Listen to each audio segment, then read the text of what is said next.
Who is this stupid God? Sa pahayag na ito ni Pangulong Duterte, ipinaalala ni Lingayen Dagupan Archbishop Socrates Villegas ang ikalawang utos ng Diyos. You shall not use the Lord's name in vain, o huwag mong gagamitin ang pangalan ng Diyos sa walang kabuluhan. Sa gitna yan ng pag-atake raw ng Pangulo sa mga paniniwalang Kristiyano at sa pag-iinsulto raw ng Pangulo sa Diyos.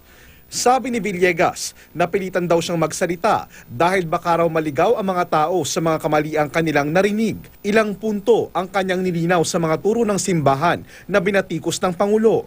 Kabilang ang tungkol sa pagkakaroon ng tao ng original sin na iba raw sa kasalanan na ikakakonsensya mo kung ikaw ang responsable rito.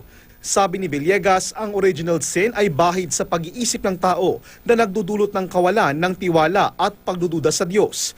Paalala ni Villegas, tungkulin ng mga Kristiyano na mahalin ang kanilang bayan.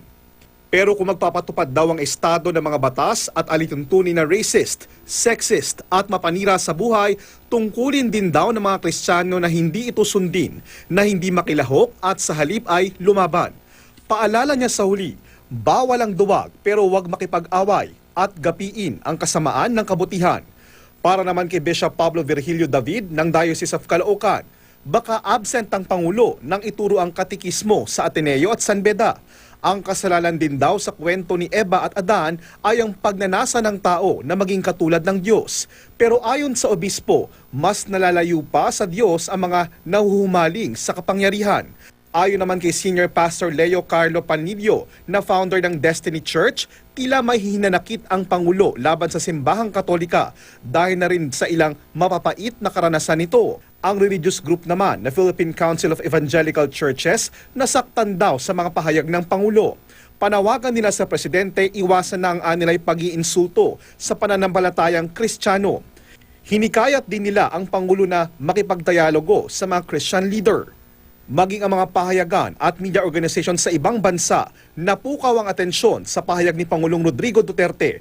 Ngayong araw, inanunsyo ng Malacanang ang pagbuo ng panel na makikipag-ugnayan sa mga pinuno ng mga religious group. Siguro po, ang tema ng mga pag-uusap paano mabawasan yung hidwaan sa pagitan ng gobyerno at ng simbahan. We will talk to the church hierarchy with open mind, no?